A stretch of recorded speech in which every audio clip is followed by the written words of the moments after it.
اللهم عليك من رشدي وازم شر نفسي اللهم انفعني بما علمتني وعلمني ما ينفعني وزدني علما اللهم فقهنا في الدين اللهم فقهنا لما تحب وترضى. لاسٹ ویک ہم لوگوں نے آیت پڑھی تھی، آیت نمبر 65 پر ہم لوگوں نے کمپلیٹ کیا تھا.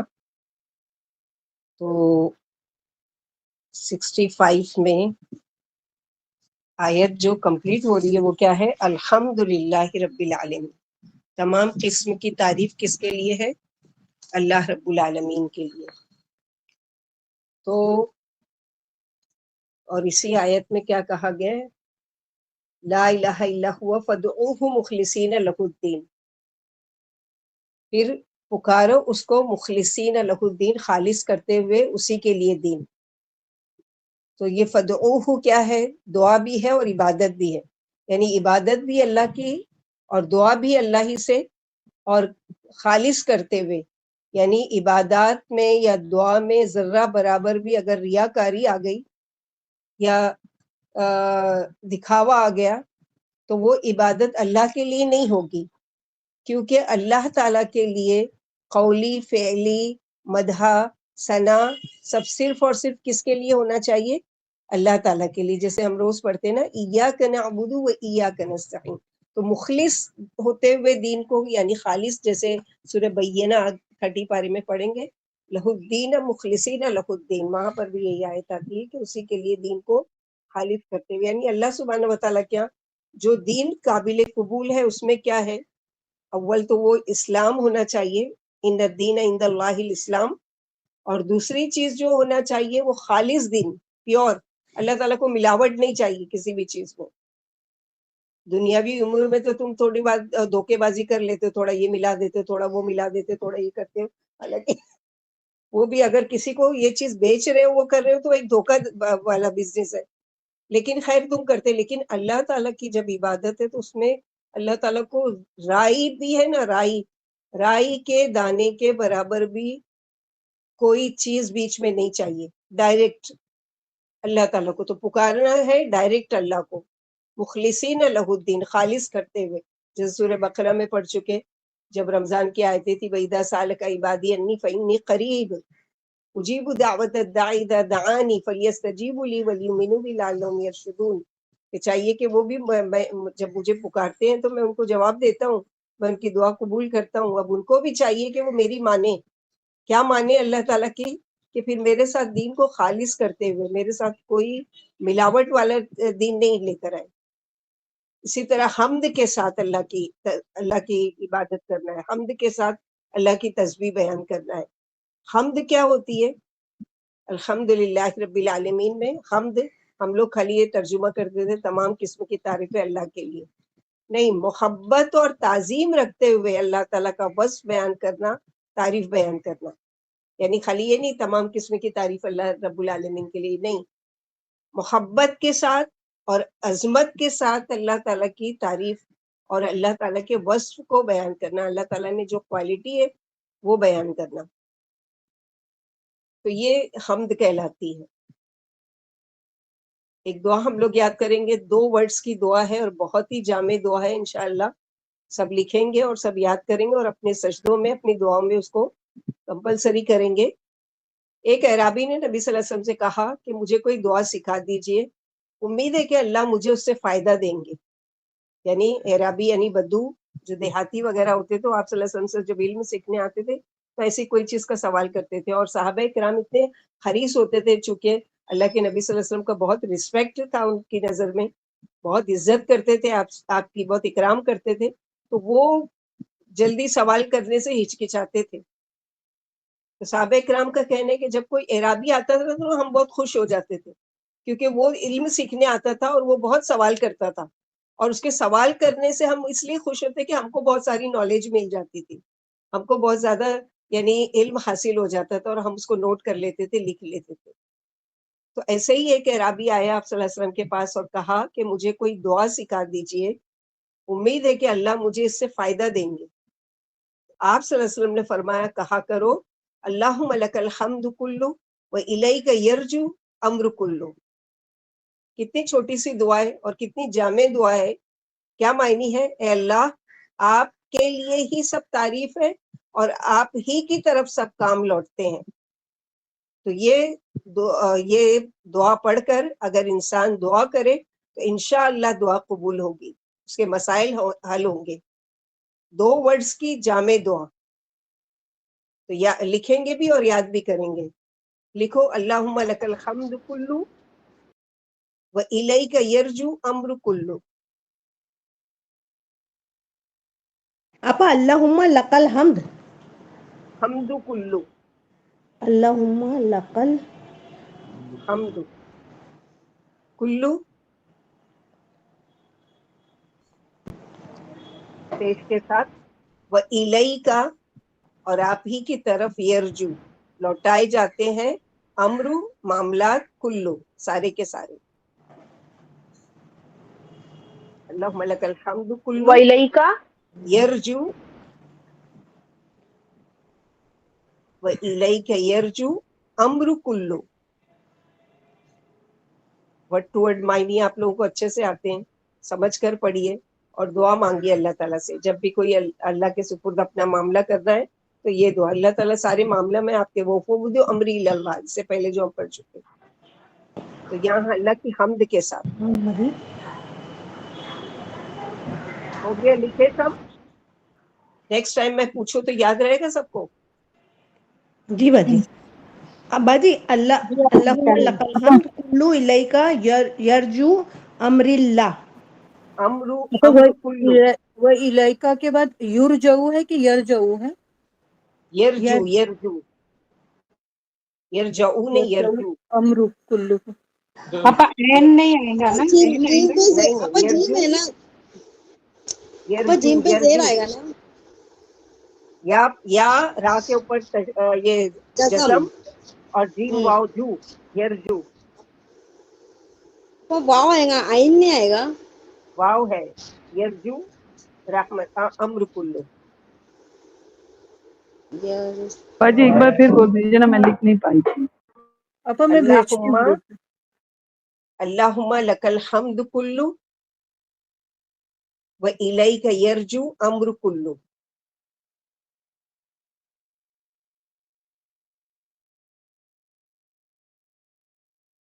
ٹھیک ہے. وَإِلَيْكَ يَرْجُو أَمْرُ و كُلُّ. الیک یرجو امر کلو. أمر كُلُّ. ہاں، جزاک اللہ. معنی کیا ہے؟ اے اللہ آپ کے لیے ہی سب تعریف ہے اور آپ ہی کی طرف سب کام لوٹتے ہیں.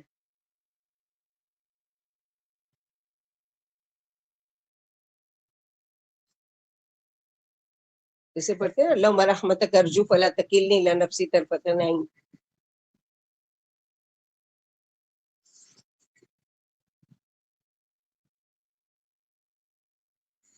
تو یہ تھی پچھلے ہفتے کی.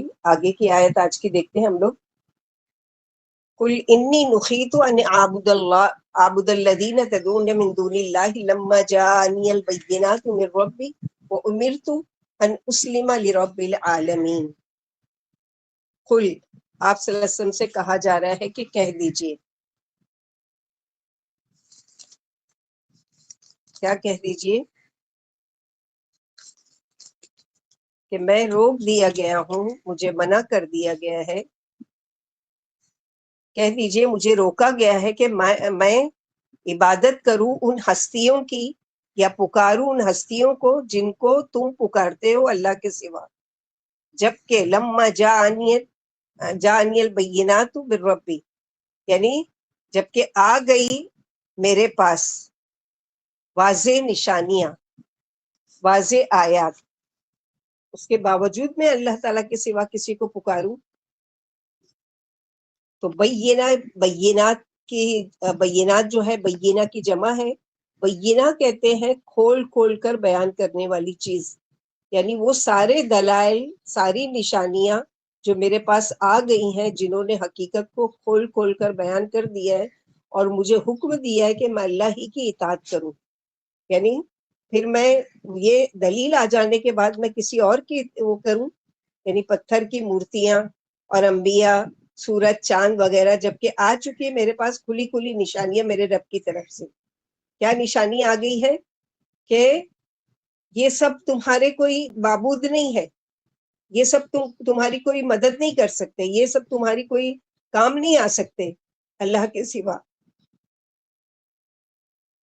وَأُمِرْتُ أَنْ أُسْلِمَ لِرَبِّ الْعَالَمِينَ، اور مجھے حکم دیا گیا ہے کہ میں رب العالمین کے آگے اپنے آپ کو سرنڈر کر دوں، اپنے آپ کو سپرد کر دوں، سر تسلیم خم کر دوں، جیسے ابراہیم علیہ السلام کے لیے آتا ہے اذ قال له ربه اسلم قال اسلمت لرب العالمین، یعنی اللہ نے اپنے سوا غیروں کی عبادت سے مجھے روک دیا ہے، خواہ وہ بت ہو یا آستانے ہو یا چبوترے ہو یا درخت ہو یا جانور ہو یا جن ہو یا فرشتے ہو یا پیر ہو ولی ہو یا مزار ہو، سب طاغوت ہے، سب کی عبادت حرام ہے، صرف اللہ ہی کی عبادت کرنی چاہیے، اور وہ بھی کیسے کرنی چاہیے؟ مخلص ہوتے ہوئے۔ هو الذی خلقکم، کیوں عبادت کریں؟ سورہ بقرہ میں سیم آیت ہے، یا ایھا الناس اعبدوا ربکم الذی خلقکم من قبلکم لعلکم تتقون الذی جعل لکم الارض فراشا والسماء بناء، یہاں پر بھی کہ هو الذی خلقکم، وہ اللہ، وہ ذات ہے جس نے تم کو مٹی سے پیدا کیا، پھر نطفے سے، پھر جمے ہوئے خون سے، پھر وہ نکالتا ہے تم کو بچے کی شکل میں۔ تو یہ ہماری اصل بتائی جا رہی ہے، یعنی توحید کے مزید دلائل اللہ سبحانہ وتعالیٰ دے رہے ہیں کہ تراب، یعنی چونکہ آدم علیہ السلام کو مٹی سے بنایا گیا، تو ہماری اصل کیا ہے؟ تراب ہے، مٹی ہے، یعنی ہماری اصل جڑ جو ہے، جو آدم علیہ السلام کو جس سے پیدا کیا وہ ہے۔ اس کے بعد اللہ سبحانہ وتعالیٰ پھر کیا کرتے ہیں، جیسے سورہ طٰہٰ میں کہ پھر ہم تم کو نکالیں گے تارتن اخرى، دوسری بار۔ تو آدم علیہ السلام کی اولاد جو نسل چلی آگے، وہ کس سے چلی؟ نطفے سے، لیکن اصل کیا ہے؟ مٹی۔ تو علقہ کیا ہے؟ گاڑھا خون۔ سورہ مومنون میں وہاں پر پوری ڈیٹیل، یہاں تو کچھ چیزیں بتائی گئی ہے نا، کہ علقہ، مدغہ اور اذامہ، فہی اور رمیم، وہ ساری چیزیں سورہ مومنون میں ہم لوگ پڑھ چکے۔ تو نطفہ، پھر اس سے علقہ یعنی گاڑھا جمع ہوا خون، ثم یخرجکم، پھر وہ بچے کی شکل میں نکالتے ہیں تم کو، طفلن، طفلن یعنی طفلہ، طفیلہ کہتے ہیں نرم و نازک ہونا، طفیلہ نرم و نازک ہونا، تو بچہ جب تک نرم و نازک رہتا ہے تو وہ طفل کہلاتا ہے، اس کے بعد پھر اس کی عربی میں کچھ اور نام ہو جاتے ہیں۔ تو طفل کب تک؟ جب تک وہ نرم و نازک ہوتا ہے، کیونکہ طفیلہ کا معنی کیا ہے؟ نرم و نازک ہونا ہے۔ ثم لتبلغوا اشدکم، پھر اشدہ کہتے ہیں سب سے شدید عمر کا دور، اس میں انسان سب سے زیادہ قوی ہوتا ہے۔ وہ کون؟ کتنی عمر ہے؟ وہ ہے 30 سے لے کے 40 سال کی عمر۔ 30 سے لے کے 40 سال کی عمر میں کیا ہے؟ انسان پوری قوت اور طاقت کے ساتھ ہوتا ہے، کیونکہ اس سے پہلے 20، 21، 22، 25 یہ سب کیا ہے؟ تھوڑی بہکنے کی عمر ہوتی ہے، تھوڑی وہ یہ ساری چیزیں، لیکن پختگی عمر میں جو آتی ہے وہ کب سے شروع ہوتی ہے؟ 30 سے لے کے 40 سال۔ وہ اس ٹائم انسان ایک دم میچور ہو جاتا ہے اور تھوڑا سیریس بھی ہو جاتا ہے، تھوڑی اس کی جوانی کی جو غلطیاں کرتا ہے یا جو بھی کرتا ہے اس سے سنبھل جاتا ہے، الا من رحم ربی، یعنی جو بچ سکتے ہیں بچ پاتے ہیں، لیکن بڑھاپے تک جو بہکنے والے ہیں بڑھاپے تک بھی نہیں سمجھتے۔ اسی لیے اس عمر کا عبادت کا ثواب بھی بہت ہے، اللہ سبحانہ وتعالیٰ کو محبوب عبادت جو جوانی کی عبادت ہے، اور اس کے ایسی جوانی کی عبادت کرنے والے کو اللہ تعالیٰ اپنے عرش عظیم کے سائے میں جگہ دیں گے۔ یہاں اللہ سبحانہ وتعالیٰ اس چیز کی تعریف بیان کر رہے ہیں کہ تمہاری اسٹیپ بائی اسٹیپ جو وہ ہے آگے بڑھنا ہے تمہاری عمر کا، وہ کیا ہے؟ وَمِنْكُمْ مَنْ يُتَوَفَّى، اور تم میں سے کوئی ایسا بھی ہے جو فوت کر دیا جاتا ہے اس سے پہلے۔ کس سے پہلے؟ بڑھاپے سے پہلے یا جوانی کی عمر کو پہنچنے سے پہلے۔ وَلِتَبْلُغُوا أَجَلًا مُّسَمًّى، اور تاکہ تم پہنچو ایک مقررہ مدت تک۔ وَلَعَلَّكُمْ تَعْقِلُونَ، اور تاکہ تم عقل سے کام لو، سمجھو کہ جس طرح یعنی اسے پیدا کیا گیا ہے، ایک مرتبہ مرنے کے بعد بھی دوبارہ ایسے ہی پیدا کیا جائے گا. یعنی پہلے جیسے کچھ بھی نہیں تھا، پھر اللہ تعالیٰ نے اس کو زندگی دی، تو ایسے ہی اللہ سبحانہ وتعالیٰ قادر ہے کہ جیسے اسٹیپ بائی اسٹیپ تم کو آگے بڑھاتے ہیں، ویسے اللہ تعالیٰ قادر ہے کہ دوبارہ تم کو اسی حالت میں لے کر آئیں گے، کیونکہ اس نے یک کے بعد دیگرے کئی حالتوں کے بعد انسان کو پیدا کیا. اسی کا حکم اس پر نافذ ہے اور وہ اسی کی تقدیر و تدبیر میں بند ہے. بعض نطفہ روح ڈالنے جانے سے پہلے ہی ساقط ہو جاتا ہے، یعنی ابھی وہ ڈالا جا رہا ہے، اسی وقت وہ ارادہ یہ تھا کہ وہ نطفہ بنے گا، لیکن وہ نطفہ نہیں وہ جاتا ہے مادر رحم میں، نہیں بن پاتا ہے بچہ. تو کیا کیا گیا؟ وہاں پر ہی روک دیا گیا. بعض عالم وجود میں آنے سے پہلے، یعنی ایک چیز کا پتہ چل گیا، پریگننسی پتہ چلی اور تھوڑی دن کے بعد معلوم پڑا کہ اس کا ابورشن ہو گیا، تو یہ کیا ہے کہ اس کی ایک یعنی عالم وجود میں آ چکا تھا یا آنے والا تھا اس سے پہلے ہی. اور بعض بچہ یا جوان یا بوڑھا ہو کر مرتا ہے، یعنی اللہ تعالیٰ کے الگ الگ تقسیم ہے، اور اللہ تعالیٰ نے پہلے ہی سے تقدیر میں لکھا ہے کہ بعض ہیں کہ جن کو نہیں اولاد نصیب میں ہے اللہ کی طرف سے، تو نہیں وہ ان کا نطفہ جو ہوتا ہے وہ قبول کرتا ہے، یا جو بھی اللہ تعالیٰ کی تقدیر. بعض ہے کہ ہوتا ہے، لیکن کتنے ایسے کیسز ہم لوگ جیسے سنتے ہیں کہ پریگننٹ ہوئے اور پھر حمل ساقط ہو گیا، پھر یہ ہوا بچے ہوئے ہی نہیں، اور یہ ساری چیزیں. تو یہ اسٹیپ بائی اسٹیپ اللہ سبحانہ وتعالیٰ سورہ حج میں ہم لوگ آیت نمبر 5 میں پڑھ چکے ہیں. لِنُبَيِّنَ لَكُمْ، تاکہ ہم تمہارے سامنے ظاہر کر دیں، اور ایک مقررہ مدت تک تمہیں پیٹوں میں رکھتے ہیں. پھر فرمایا تاکہ تم سمجھ سے کام لو اور زندگی بعد الموت کو یاد رکھو. جب بات سمجھ میں آ گئی تو اللہ ہی عبادت کے لائق ہے، کسی اور کا یہ حق نہیں ہے. زندگی اور موت اللہ ہی کا کام ہے، اور نہ کوئی کسی کو زندگی یعنی عدم سے وجود بخش سکتا ہے، اور نہ اس کے بغیر کوئی کسی کو ہرا سکتا ہے اور نہ مار سکتا ہے، اور نہ کوئی اس سے حکم کے مخالف کر سکتا ہے، اور نہ کوئی مزاحمت، بلکہ وہ جو کچھ چاہتے ہیں اللہ تعالیٰ وہ ہو کر رہتا ہے. یعنی تم کوئی اللہ سے جھگڑا نہیں کر سکتے ہو کہ اللہ تعالیٰ مجھے ہی کیوں اولاد نہیں دی، اور دوسروں کو دیکھو نہیں چاہتے ہیں تو 8 اولادیں ہیں اور یہ وہ. وَالَّذِي يُحْيِي وَيُمِيتُ فَإِذَا قَضَىٰ أَمْرًا فَإِنَّمَا يَقُولُ لَهُ كُن فَيَكُونُ. اللہ تعالیٰ کے سارے کام تو ایسے ہیں کہ اللہ تعالیٰ محض کہتے ہیں، اور اللہ وہ ذات ہے جو زندہ کرتے ہیں اور وہی موت دیتے ہیں. پھر جب وہ کسی کام کا ارادہ کرتے ہیں تو اس کے لیے وہ کہتے ہیں ہو جا، اور وہ ہو جاتا ہے. اللہ تعالیٰ کا یہ 2 لفظ کہنا ہی کافی ہے، کن فیکون. آج اس کو مذاق بنا کر گانا بنا دیا گیا ہے. یعنی اللہ سبحانہ وتعالیٰ کی اس قدر یعنی پہچانا ہی نہیں ہے نا اصل میں اللہ کی عظمت کو، کہ اللہ تعالیٰ ہے کیا، وہ اس طرح کے مذاق بنانے کے یا گانا بنانے کے یا وہ بنانے کے قابل ہے. اسی لیے ان کو 2 لفظ اللہ کو یا اللہ کہہ کر پکارنا بھاری پڑتا ہے، مشکل لگتا ہے، لیکن یا علی یا غوث اعظم یا حسین اور یا خواجہ یا پیر یا دستخیر، یہ سب کہتے ہوئے ان کو بڑی مزہ آتی ہے اور بڑے کانفیڈنس سے کہتے ہیں.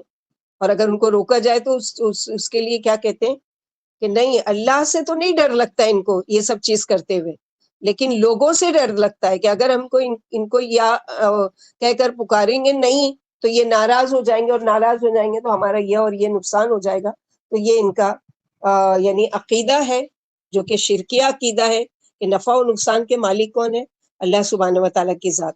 تو اللہ تعالیٰ کو چھوڑ کر ہم کسی اور کو اگر پکار رہے ہیں، یا اگر ان کو پکارنا سمجھو چھوڑ دیتے ہیں کہ ہم کو کسی نے توحید کی طرف دعوت دی کہ ایک اللہ کو پکارو، اس کے ساتھ شرک مت کرو، تو اگر وہ چھوڑ دیتے ہیں تو ان کا عقیدہ چونکہ یہ ہے کہ نہیں، پھر وہ ہم کو نقصان پہنچا دیں گے، پھر ہمارا بہت بڑا نقصان ہو جائے گا. تو ہوگا ضرور تمہاری سوچ کے مطابق، جیسے اللہ سبحانہ و تعالیٰ کے علاوہ تم کسی اور سے اولاد مانگتے ہو، دینے والے کون ہیں؟ اللہ سبحانہ و تعالیٰ. لیکن تم کو کہاں چھوڑ دیتے ہیں؟ گمراہی میں، کہ جاؤ اور بھٹکو، دیا تو میں نہیں ہے اور میں ہی سوال کروں گا. اب تم اس کو نسبت کرو کسی اور کی طرف تو پھر تم سے ہی پوچھ لوں گا کہ تم نے یہ کیوں کیا. اسی طرح اگر اللہ سبحانہ و تعالیٰ کے علاوہ تم کسی کو پکارنا چھوڑ دیتے ہو، اور اس یقین تمہارے دل میں یہ ڈر بیٹھا ہوا ہے کہ نہیں، اگر ان کو نہیں پکاریں گے یا ان کا انکار کریں گے تو ہمارا یہ اور یہ نقصان ہوگا، تو ہوگا. تمہارے یقین کے مطابق ہو، کیونکہ تمہارا یقین اللہ کی ذات پر نہیں ہے، تمہارا ایمان اللہ کی ذات پر نہیں ہے، تمہارا ایمان کس پر ہو گیا؟ شرکی عقیدے پر، کہ فلاں بابا کو ہم جاتے تھے مانتے تھے، اگر وہ چھوڑ دیں گے تو ہمارا یہ اور یہ نقصان ہو جائے گا. تو یہ کہاں، اسی لیے یہ ہے نا یسرفون، کہاں سے وہ بھٹکائے جاتے ہیں. الم تر الی الذین یجادلون فی آیات اللہ ان یسرفون، اور کیا تم نے دیکھا نہیں ان لوگوں کی طرف جو جھگڑتے ہیں اللہ کی آیات میں، ان یسرفون، کہاں سے وہ پھرائے جاتے ہیں. کون ان کو یہ بہکاتا ہے، کون یہ ان کو سکھاتا ہے کہ اللہ کی قدرت کی اتنی بڑی بڑی نشانیاں دیکھ کر بھی اس کے آگے جھکنے کو تیار نہیں ہے، بلکہ بھٹکتے پھر رہے ہیں. یعنی آنکھ کھول لینا چاہیے کہ اگر کوئی، جیسے جن کو تم پکارتے ہو ان کے اوپر بھی مصیبتیں آتی ہیں، ان کی جب بعض جگہ ان کی بھی ساری چیزیں توڑ پھوڑ ڈالی جاتی ہے، تو اگر وہ قوت رکھتے تم کو فائدہ پہنچانے کی تو اپنی چیزوں کو بچا لیتے نا، اپنے آپ کو توڑ پھوڑ سے بچا لیتے، اگر حقیقت میں وہ اس قابل ہوتے کہ تم کو کچھ دینے کے. تو یہاں پر اے نبی صلی اللہ علیہ وسلم، کیا آپ ان جھٹلانے والوں اور اللہ کی آیتوں میں جھگڑنے والوں پر تعجب نہیں کرتے؟ کس طرح ان کی عقلیں ماری گئی ہیں، ہدایت چھوڑ کر گمراہی خرید رہے ہیں، ان کی سمجھ ہدایت سے پھر گئی ہے اور گمراہی پر جم گئی ہے. یہ اللہ کی کتاب کو اور ہدایت و بیان کو جھٹلا رہے ہیں، پھر ڈرائے کہ بہت جلد ہی انہیں معلوم ہو جائے گا.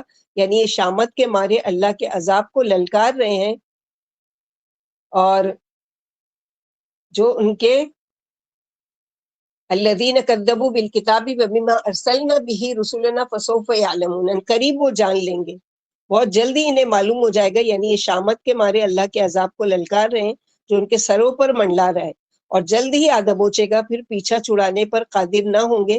جیسے سورہ مرسلات آیت نمبر 15 میں، وَيْلٌ يَوْمَئِذٍ لِّلْمُكَذِّبِينَ، اس دن جھٹلانے والوں کے لیے بڑی بھاری خرابی ہے. تو اس میں سورہ مومن جو شروع ہوئی ہے، دیکھیں گے کم سے کم 5 یا 6 مرتبہ یہ آیتیں آئی ہے کہ جھگڑنے والے جھگڑا کریں گے، بحثیں کریں گے، بحث و مباحثہ کریں گے، یہ ساری چیزیں آیت نمبر 5 میں دیکھیں. پھر اس کے بعد بہت ساری آیتیں اس میں آئے گی کہ ان کے جھگڑے کے بارے میں جیسے آیا ہے. تو اللہ سبحانہ و تعالیٰ یہاں جو دنیا میں ہے وہ بحثیں کر کے وہ کر کے تو یہ اپنے آپ کو سمجھ لیتے کہ ہماری جیت ہو گئی، لیکن جب قیامت کے دن یہی جھگڑا لے کر آئیں گے تو ان کو وہ جھگڑنا اور وہ بحثیں کرنا اور وہ یہ سب کرنا کوئی فائدہ نہیں دے گا.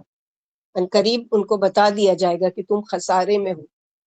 اور کیا نقصان، کیا خسارہ ہوگا کہ الذین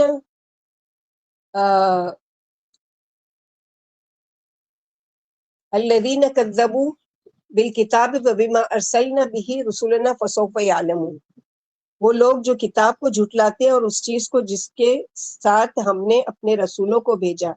انبیاؤں کی نسبت ان کے طریقے، ان کی تعلیمات، قرآن، اور اس کے علاوہ رسولوں کی جو کتابیں تھی، صحیفے تھے، فسوف یعلمون، پھر عنقریب وہ جان لیں گے کہ ہاں رسول سچے تھے اور ہم ہی تھے جو ان کی مخالفت کر کے ہم نے اپنے آپ کو نقصان میں ڈالا. اور کیا نقصان ہوگا؟ دنیا کا تو نقصان ہے ہی ہے کہ وہ ظاہر ہے کہ وہ ان کا عقیدہ اتنا پکا ہو چکا ہے غیر اللہ پر کہ ان کو توبہ کی توفیق ہی نہیں نصیب ہو رہی ہے. شرک کرنے والے، بدعت کرنے والے تو شرک نہیں کرتے، لیکن جو بھی کام ہے جو اللہ کے رسول صلی اللہ علیہ وسلم سے ثابت نہیں ہے اس کو اتنے شوق اور یقین اور اتنے پکے عقیدے کے ساتھ کرتے ہیں کہ پھر وہ غلط جب نہیں سمجھتے ہیں تو پھر توبہ کیوں کریں گے. تو ان سے توبہ کی توفیق چھین لی گئی، یہ ایک بڑا خسارہ، بڑا نقصان ہے. اور قیامت کے دن کا جو نقصان ہے کہ ان کو کیا پہنایا جائے گا، کیا کیا جائے گا. اذ الاغلال فی اعناقہم والسلاسل یسحبون، جب ان کو سزا دی جائے گی کہ گردن میں توق ڈال کر زنجیروں سے گھسیٹے جائیں گے، تو جلد ہی ان کو معلوم ہو جائے گا، تب سب کچھ سمجھ میں آ جائے گا.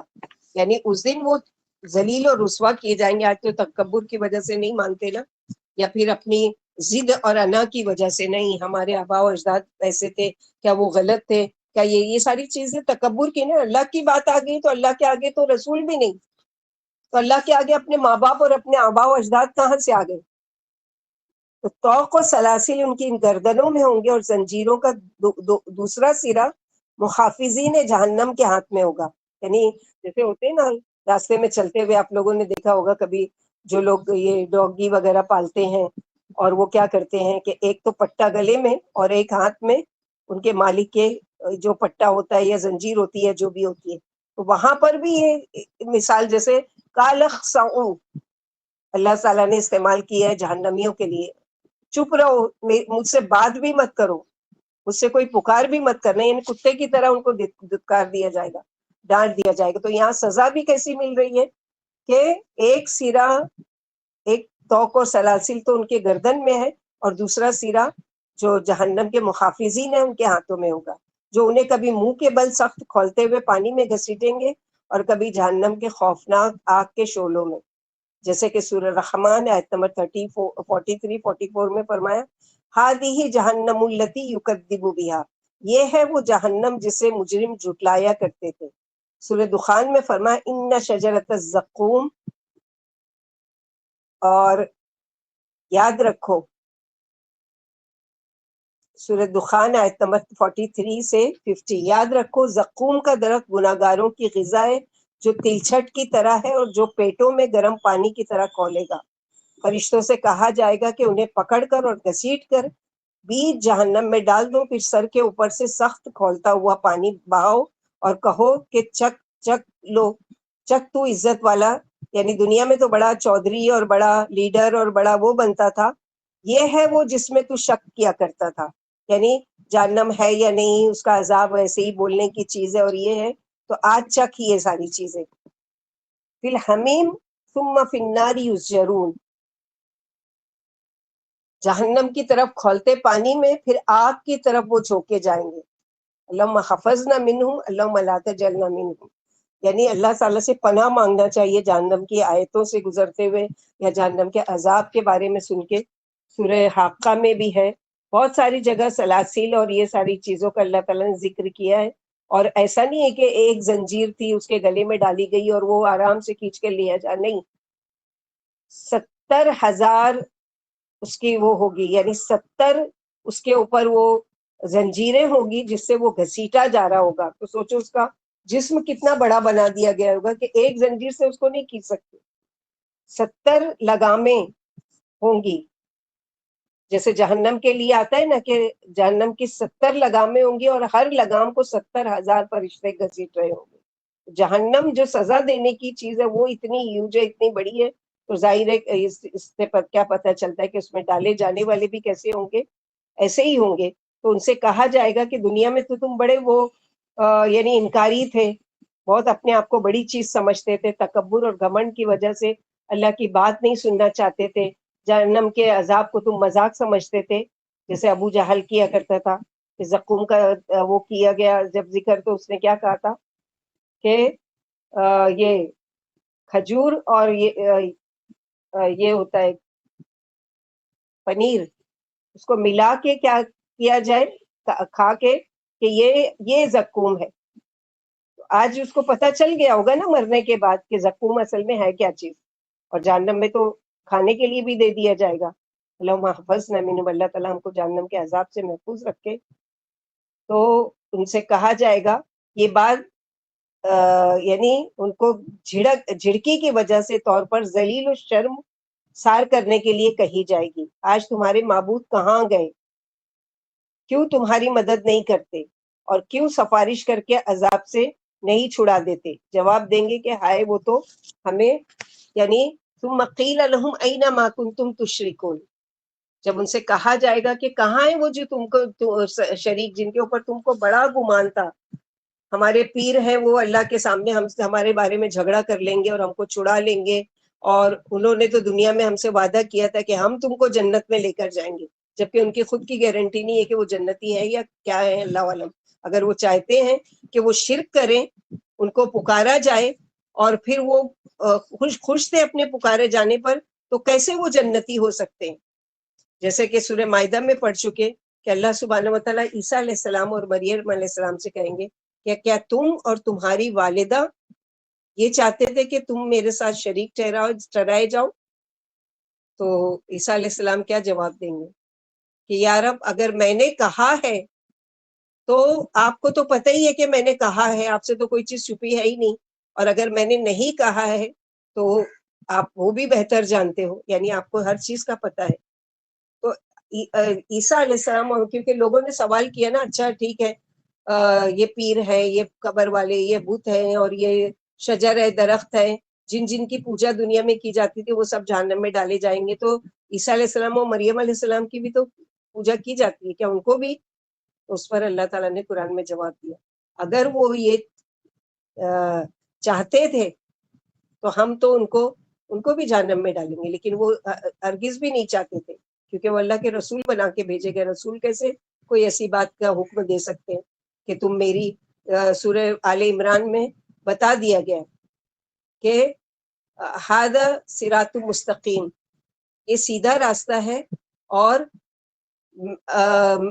میں بھی اسی رب کی پیروی کرتا ہوں جس کی طرف تم کو بلاتا ہوں، کہ اسی ایک رب کی، ربی و ربکم، جو میرا بھی رب ہے اور تمہارا بھی رب ہے۔ یہاں پر یہی بتایا گیا کہ فرشتے کیا کریں گے ان کو، یعنی کہیں گے جب کہا جائے گا لہم ان کے لیے، آج بلاؤ ان کو جن کے بارے میں بہت تم کو گمان تھا کہ وہ تم کو اللہ کے عذاب سے بچا لیں گے اور اللہ سبحانہ وتعالیٰ کے آگ سے چھڑا لیں گے اور اللہ کے سامنے تمہارے سفارشی بن کر آئیں گے، آج کہاں ہیں وہ معبود؟ کیوں تمہاری مدد نہیں کرتے اور کیوں سفارش کر کے عذاب سے تم کو نہیں چھڑاتے؟ تو جواب کیا دیں گے؟ من دون اللہ، اللہ کے علاوہ، قالوا دلوا عنا بل لم نکن ندعو من قبل شیئا، یعنی جو جھوٹ بولتا ہے اس کے جھوٹ کی جو باتیں ہوتی ہیں وہ الگ الگ ہوتی ہے، کبھی وہ ایک بات نہیں کرے گا۔ اسی لیے کہا گیا نا کہ جھوٹ بولنے والے کو یاد رکھنا پڑتا ہے کہ میں نے کیا کہا تھا، کیونکہ وہ ایک جھوٹ نہیں کئی جھوٹ بولتا ہے اور ہر ایک کی یاد رکھتا ہے۔ ابھی 2 جھوٹ یہاں پر انکار، کہ کیا ہے؟ بلاؤ ان کو جو شریک تھے، تو دون اللہ جن کو بلاتے تھے، تو کیا پہلا جواب کیا کہیں گے؟ قالوا دلوا، وہ کہیں گے گم ہو گئے ہم سے۔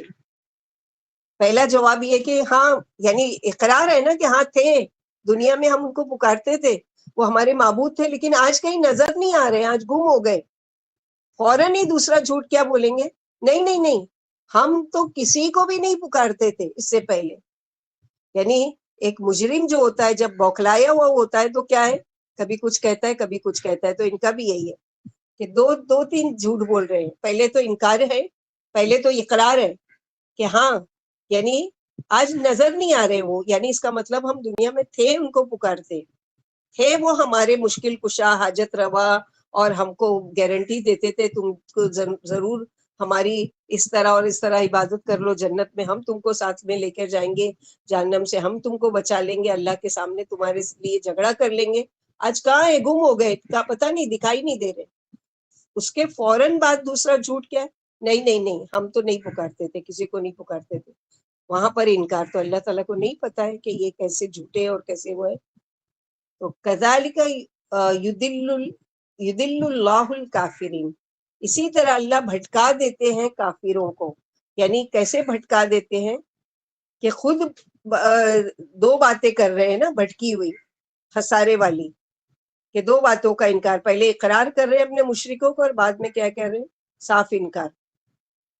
فرشتے ڈانٹ کر کہیں گے ان سے، ذالکم بما کنتم تفرحون فی الارض بغیر الحق وبما کنتم تمرحون، اور یہ ہے وہ عذاب کہ تم خوش ہوتے تھے اپنی گمراہی پر بغیر یعنی حق کے، اور اس لیے کہ وہ وما کنتم تمرحون، اور بوجہ یہ کہ تم اترایا کرتے تھے۔ تو فرح کہتے ہیں، فرحہ، تفرحون جو ہے فرحہ سے، فرحہ یعنی خوشی کے مارے، یعنی کوئی اچھے کام پر خوش ہونا۔ فرحہ کیا ہے؟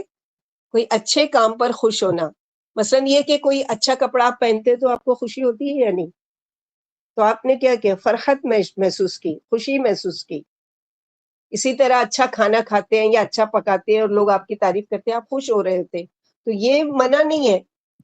لیکن تمرحون کون سا خوش ہونا ہے؟ تکبر کی وجہ سے، گھمنڈ کی وجہ سے، اترانے کی وجہ سے. مرحا اور فراحا. فراحا خوشی کی وجہ سے خوش ہونا، اچھی چیزوں کی وجہ سے خوش ہونا. مرحا تکبر اور گھمنڈ کی وجہ سے خوش ہونا، اترانا، بڑائی بیان کرنا، تکبر کرنا. جیسے دیکھتے ہیں نا بعض دفعہ شادیوں میں لوگوں کو اگر اچھے کپڑے پہن لیے تو ان کی چال ہی چینج ہو جاتی ہے، بالکل ان کا اسٹائل ہی بدل جاتا ہے. ہاتھ میں تھوڑی سونے کی انگوٹھیاں آ گئی تو ہاتھ ہلانے کا انداز ہی بدل جاتا ہے. میک اپ کیا ہو گیا تو ان کے چہرے کی بول چال ہی بدل جاتی ہے. تو یہ کیا ہے کہ منع نہیں ہے، لیکن اترانا، گھمنڈ کرنا، تکبر کرنا یہ منع کیا جا رہا ہے. تو یہاں پر اللہ تعالیٰ فرشتوں کے ذریعے کیا کہلوا رہے، ذالکم بما کنتم تفرحون. یہ ہے وہ جو یعنی تنزیہ چیز بولتے ہیں نا، جیسے کسی کو طنز کرنا، کہ جیسے کوئی گرا، اچھا ہے اور اونچی ہے ہل کی سینڈل پہن کے چلو، تو کیا ہوا؟ کیا اس کو رائے دے رہے کہ چل ہل والی پہن کے چلو؟ نہیں، گر گئی ہے تو اب اس پر کیا ہے، اس کو طنز کرنا. تو یہاں پر یہ ہے وہ عذاب جس کے لیے تم کیا ہوتے تھے، خوش ہوا کرتے تھے اور وہ کرتے تھے. آج خوش ہو جاؤ، آج کیوں ناراض ہو اور اللہ تعالیٰ سے کیوں شکوے کر رہے ہو؟ فاصبر ان وعد اللہ حق، بس صبر کیجئے، بے شک وعدہ اللہ کا سچا ہے کہ ہم ان سے ضرور انتقام لیں گے. یعنی آج آپ کو اذیت دیتے ہیں، آپ جب ان کو اللہ کے عذاب کی آیتیں پڑھ کر سناتے ہیں تو یہ آپ کے ساتھ مذاق کرتے ہیں اور آپ کا مذاق اڑاتے ہیں، لیکن آپ گھبرائیے مت. اے نبی صلی اللہ علیہ وسلم، آپ اپنی قوم کی تکذیب پر صبر کریے. اللہ نے فتح و امداد کا جو آپ سے وعدہ فرمایا ہے ضرور پورا ہو کر رہے گا. یعنی آپ صلی اللہ علیہ وسلم جب اپنی زندگی میں اس چیز کی خوشخبری دیتے تھے کہ ایک دن اسلام غالب آئے گا اور قیصر و کسریٰ ہم فتح کریں گے اور یعنی وہاں تک ہماری حکومت ہوگی، تو مشرکین مکہ مذاق اڑاتے تھے، لوگ ہے نہیں ان کے پاس کچھ بھی اور اتنی بڑی بڑی باتیں کر رہے ہیں. تو یہ بڑی بڑی باتیں اپنی مرضی سے تو نہیں کرتے تھے اللہ کے نبی صلی اللہ علیہ وسلم. وما ينطق عن الهوى ان هو الا وحی یوحی، جو وحی کی جاتی تھی اللہ کی طرف سے اس کے اوپر. اچھا، بیچ میں ایک آیت تھی، ادخلوا ابواب جہنم خالدین فیہا فبئس مثوى المتکبرین. یعنی داخل ہو جاؤ، اب تمہاری اس اترانے کی وجہ سے، تمہاری اس خوشی کی وجہ سے کہاں داخل ہو جاؤ؟ ابواب جہنم، جہنم کے دروازوں سے. جہنم کے دروازے کیا ہے؟ 70 ابواب، یعنی 7 دروازے ہیں. خالدین فیہا، ہمیشہ رہنے والے ہو اس میں. یعنی ایک دفعہ جب داخل ہو رہے ہو نا تو یہ سوچ کر داخل ہونا، یہاں سے اب دوبارہ اس دروازے سے واپس آنے کا چانس ختم ہو رہا ہے، اب دوبارہ تم نہیں نکالے جاؤ گے ہمیشہ. اور یاد رکھو فبئس مثوى المتکبرین، کتنا برا ٹھکانہ ہے متکبرین کا، تکبر کرنے والوں کا. تو تکبر کسی بھی قسم کا ہو سکتا ہے. تکبر ایک تو یہ ہے کہ حق آ جائے اور اس کا انکار کر دینا، بطر الحق وغمت الناس، حق کا انکار اور لوگوں کو حقیر سمجھنا. تو تکبر یہ بھی ہے. اور تکبر یہ بھی ہے کہ اللہ تعالیٰ کی بات اگر ان کو بتائی جاتی ہے تو اپنے آپ کو، اپنے آباء و اجداد کو بڑا سمجھنا اللہ کی بات کے آگے، یہ بھی تکبر ہے.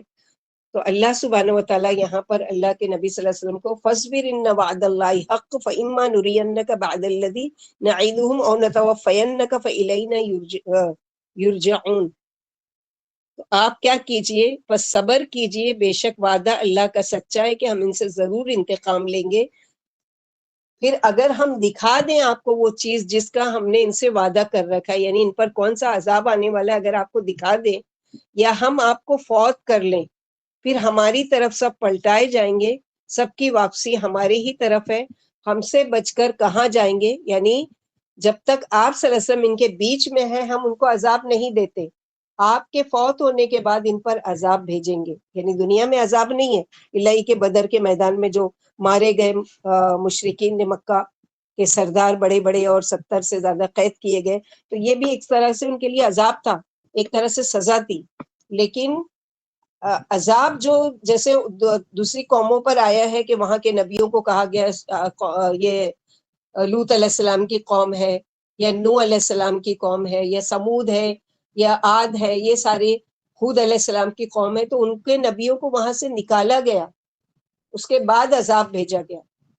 جیسے آپ صلی اللہ علیہ وسلم مکے سے مدینہ جب چلے گئے تو مکہ والوں پر قحط کا عذاب آیا کہ اس قدر قحط آ گیا کہ آ کر اللہ کے نبی صلی اللہ علیہ وسلم سے وہ کر رہے ہیں. یہ نہیں کہہ رہے ہیں کہ ہم مان لیتے ہیں اللہ تعالیٰ کو, آپ ہمارے لیے دعا کیجئے. نہیں, صلہ رحمی کیا کہ آپ کے ہم رشتہ دار ہیں, آپ کے خاندان والے ہیں, ہمارے مویشی مر رہے ہیں, ہمارے یعنی کھیت سوکھ چکے ہیں اور باغات ہمارے وہ ہو گئے ہیں, اللہ سے دعا کیجئے کہ ہم سے قحط کو دور کرے اور ہم پر بارش برسائے.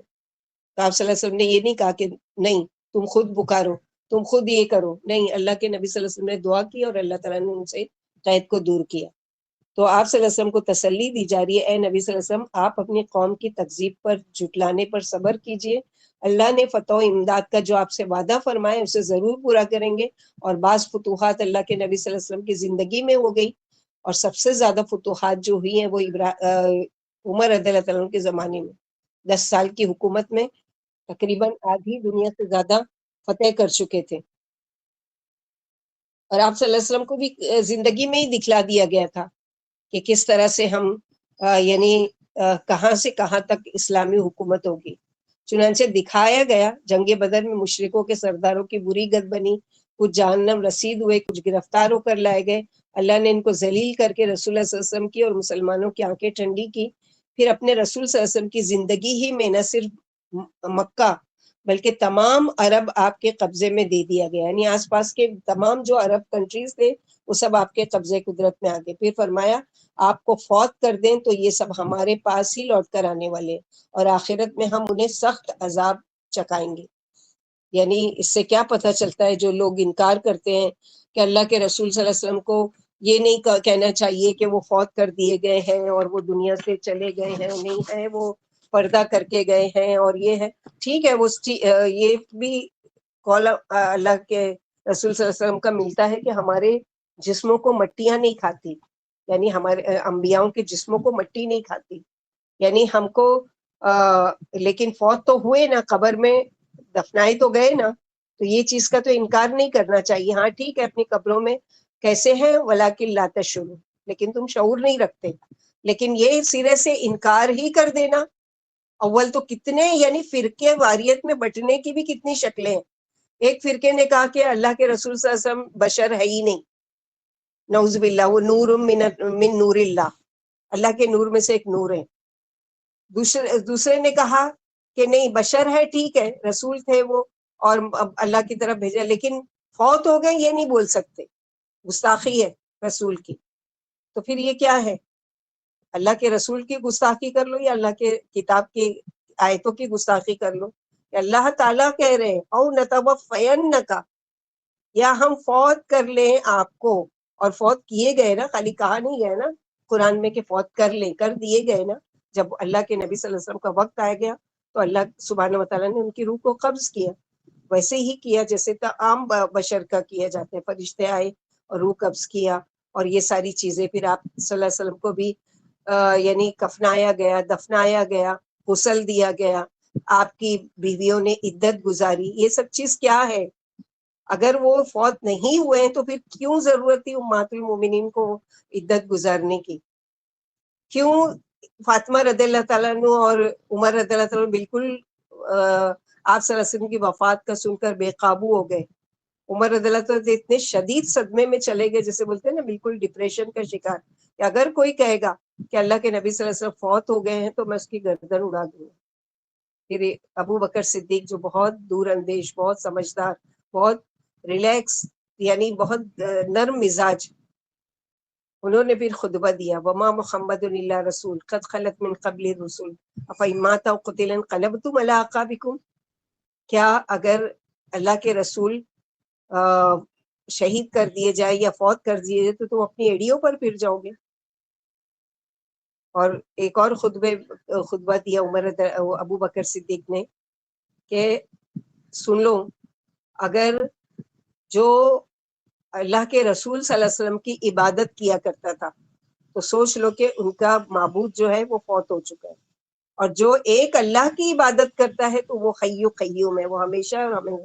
تو یہ باتیں سن کر عمر رضی اللہ عنہ کا جو غصے کی حالت تھی یا جو صدمے کی حالت تھی, اس کو بالکل ریلیکس ہو گیا اور بالکل یعنی مان گئے کہ واقعی.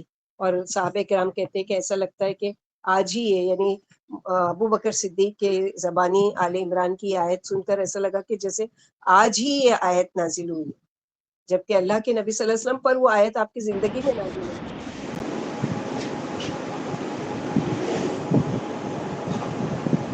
مائک اوپن کریں۔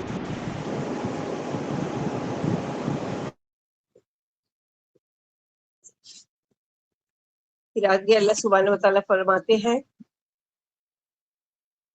وَلَقَدْ أَرْسَلْنَا رُسُلًا مِّن قَبْلِكَ مِنْهُمْ مَنْ قَصَصْنَا عَلَيْكَ وَمِنْهُمْ مَنْ لَمْ نَقْصُصْ عَلَيْكَ وَمَا كَانَ لِرَسُولٍ أَنْ يَأْتِيَ بِآيَةٍ إِلَّا بِإِذْنِ اللَّهِ فَإِذَا جَاءَ أَمْرُ اللَّهِ قُضِيَ بِالْحَقِّ وَخَسِرَ هُنَالِكَ الْمُبْطِلُونَ۔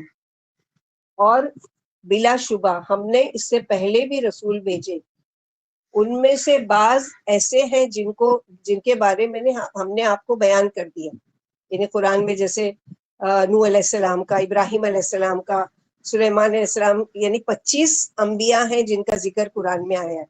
وَمِنْهُمْ مَن لَّمْ نَقْصُصْ عَلَيْكَ، اور ان میں سے بعض ایسے بھی پیغمبر گزرے جن کے بارے میں ہم نے آپ کو بیان کیا ہی نہیں، یعنی اے پیارے نبی صلی اللہ علیہ وسلم ہم نے آپ سے پہلے بہت سے رسول بھیجے جن میں سے بعض کا تذکرہ بھی آپ سے کیا ہے، جیسا کہ سورہ نساء میں ہے کہ کس طرح انہیں ان کی قوموں نے جھٹلایا، پھر وہ قومیں کس طرح تباہ ہو گئیں، اور رسولوں کا اور ان کے ماننے والوں کا انجام خیر و برکت والا ثابت ہوا، اور انہی کا بول بالا ہوا، اور دنیا میں ان کی انتھک کوششوں سے اجالا ہوا۔ پھر فرمایا کہ رسولوں کے قبضے کی یہ چیز نہیں ہوتی کہ جب ان کی قومیں ان سے معجزہ طلب کریں۔